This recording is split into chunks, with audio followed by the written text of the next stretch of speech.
Today's video is going to be around creating a product, creating a new product and how that is done and where to do it from. So today we're going to look at our inventory module or inventory tab, and we're going to see product, create new product as our first button.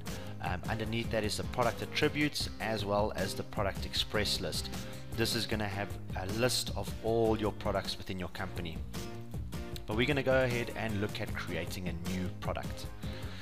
This will open up our product card. This has a huge amount of information in regards to customer history, supply history, different serial numbers for the product, pictures, and so on. But we're going to go ahead and look at creating a brand new product. So we're going to head and type in our new product name. So we're going to look at making a pear. So our first product is going to be a pear. Manufacturing side of this is going to be on food. So that's going to be our manufacturer group. It's going to be part of food. And the type of product it's going to be is within the manufacturing group. So it's going to be fruit within that group. If you look now down to the bottom right, you're going to see something that says product tree, and this is going to start to populate all the information you're putting in. So we can see that this was the manufacturer, it was part of this manufacturing group. The type is going to be its fruit, and here's the product again. The moment we put in the department that the fruit is from, that'll also populate a new subcategory building our product tree. So if we look at our department, this fruit is going to be part of the kitchen department. Again, this can be, you can design this in any way. In other words, the different manufacturing groups or types or departments you can put in wherever it belongs to. So if this was, say, a ball bearing, the group would be warehouse type steel department. You can put that in however you want to, but we're going to leave this as is for now. The product type, it's going to have three options: your inventory part, non-inventory part, and other type. And what that means is your inventory part, being product type number one, is going to have three options within that. So you're going to have your purchase part to it, asset part to it, as well as the sale part to this inventory part. If you go ahead and click on non-inventory part, the only difference is you're not going to have access to this asset part of this product. So this will not have an asset count to it. And the third part is it's going to turn off the ability for purchase as well as assets. So this is going to strictly be for sales transaction. So go ahead and define that.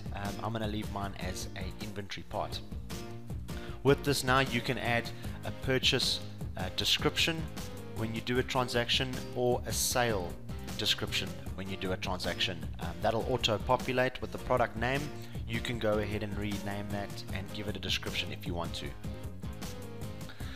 With this now in the purchasing part, you have the ability to buy at different quantities. So in other words, if this pair, I can buy this from my supplier at, say, $1, it'll open up the cost price recalculation point. So this will, you can be able to recalculate all costs, and recalculation options being keep the gross margin markup and recalculate the price, or keep the price and recalculate the gross margin markup. I'm just going to go ahead and say okay, and what I'm going to do is with the second category, or the second field, sorry, this will allow you to add a different purchasing bar to this product. So now our supplier says, listen here, if you buy 5, it's going to cost you 90 cents per one, instead of $1 for one, or R1 for one. And you can add a third. I'm going to say 10, and that's going to cost me 75 cents. So you can set that up however you want. So we've got 1 for $1, 5 for 90 cents, and 10 for 75 cents.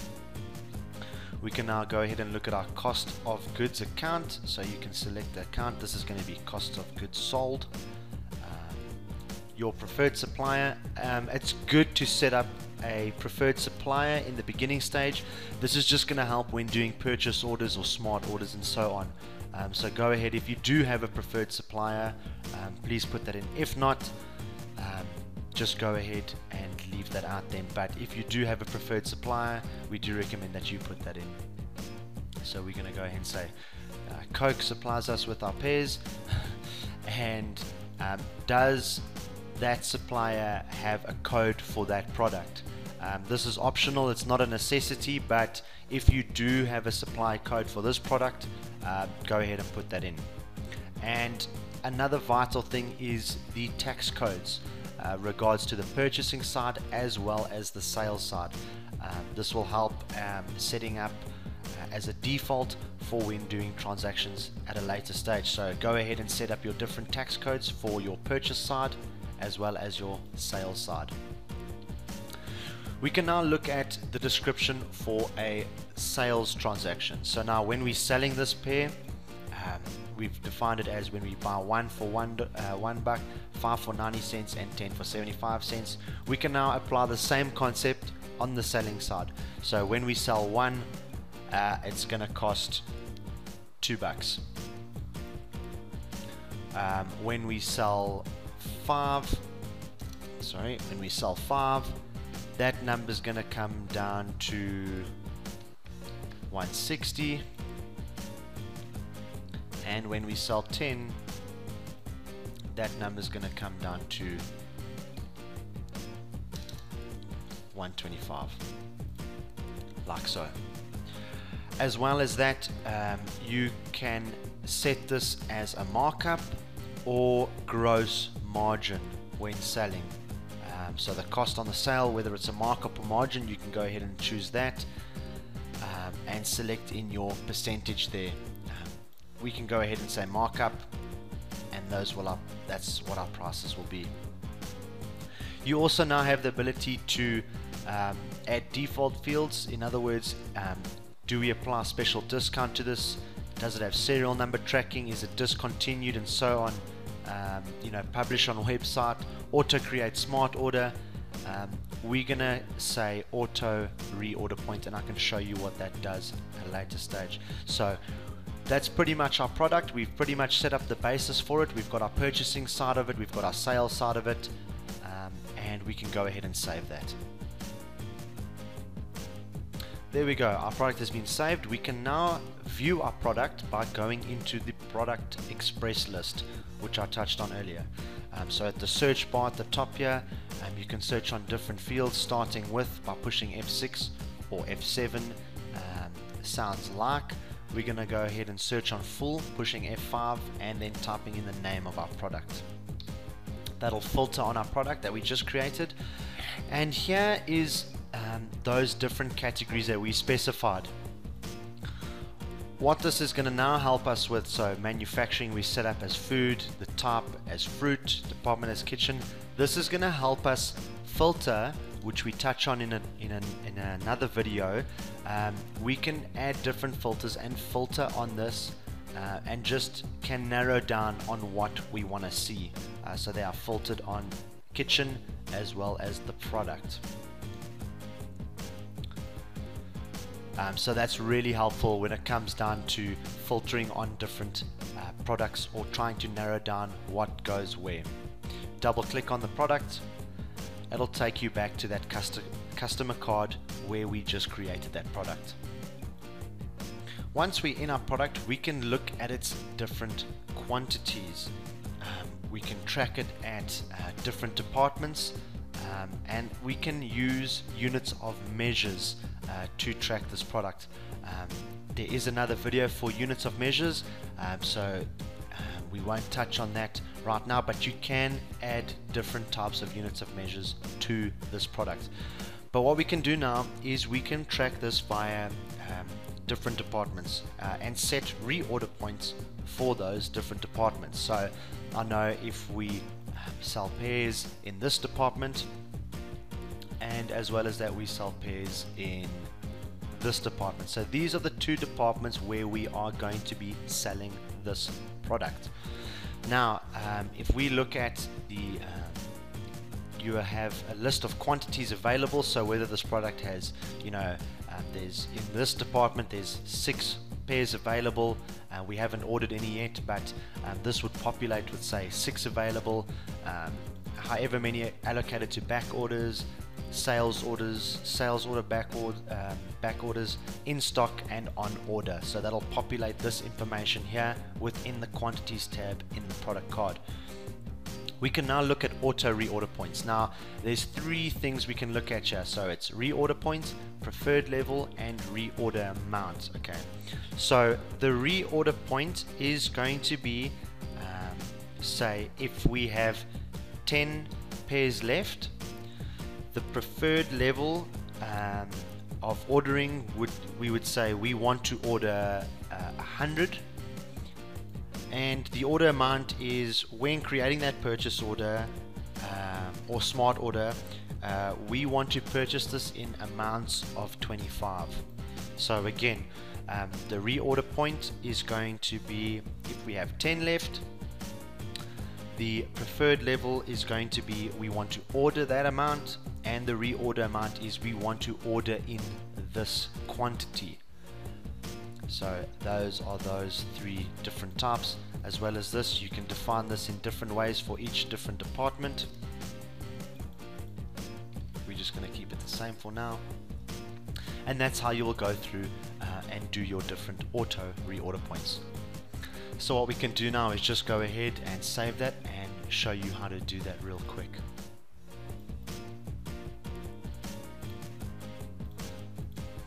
So what we can do now that we've jumped out of that, we can go look at the auto reorder points. This will open up auto reorder card where you can choose the different departments that you have within your business. Which departments do you want to look at the reorder points? So every department, you can choose specific suppliers or every supplier, as well as is it based on the in-stock quantity, available quantity, and so on. What we're going to do is we're just going to go ahead and hit start.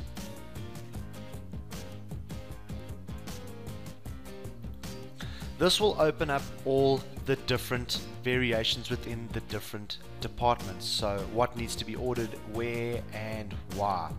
So you can see what's on auto reorder. We can look, so here's our pairs with our 2 different departments. The one was department new and default department. So you can see that these need to be ordered. You can select all to create a purchase order, or you can select individuals. We're going to go ahead and select those 2. I want to see the purchase order when done, and I want to create that purchase order. So go ahead and create that purchase order for those 2 products.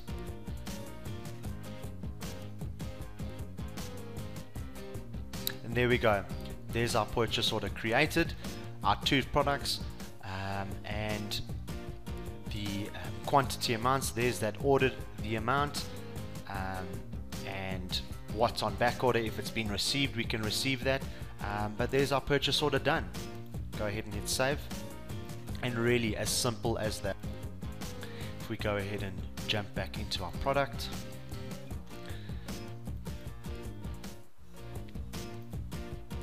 we can look at a whole bunch of information. So full supply history, there's that transaction we just did, and that'll load every different transaction that you've had with your supplier or a supplier, the full list of history here, as well as that customer history, full list of customer history, whatever you've sold the product to. Right here, different search dates. You can search from different periods of time. You can search within the search bar here.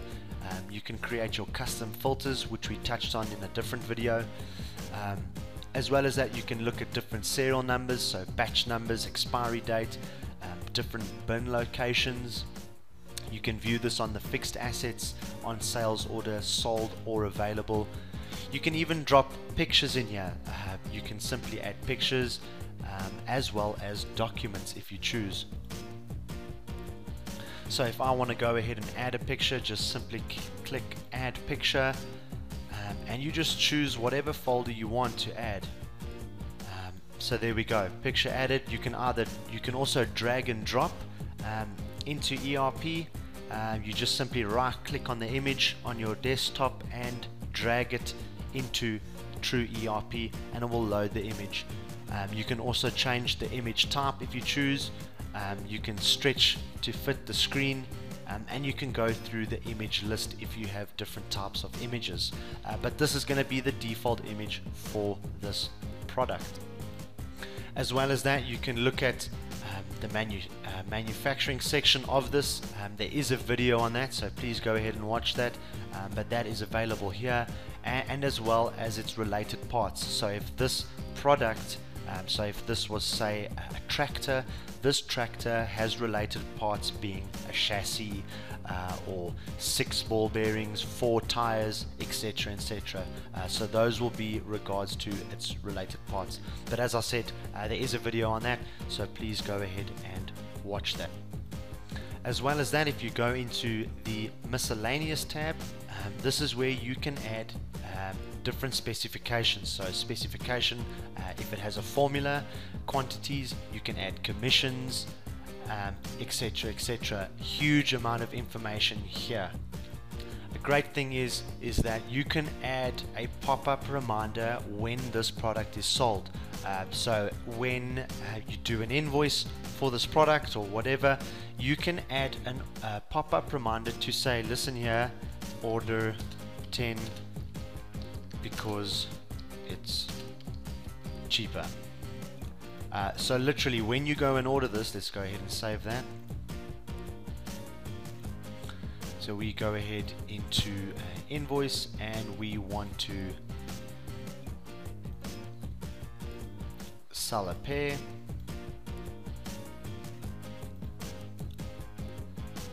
This will pop up with that auto reminder that we set. So this is just in case if they were going to order 3 or 4, order 10 because it's cheaper. So you can set this up however you want to. So if you want your sales guys or whoever to follow a certain procedure or structure, or just give them some guidelines and tips, you can add that in there. So yeah, that's pretty much how you create a product and how to use it and how it works throughout True ERP. I hope that was helpful. Thanks for watching.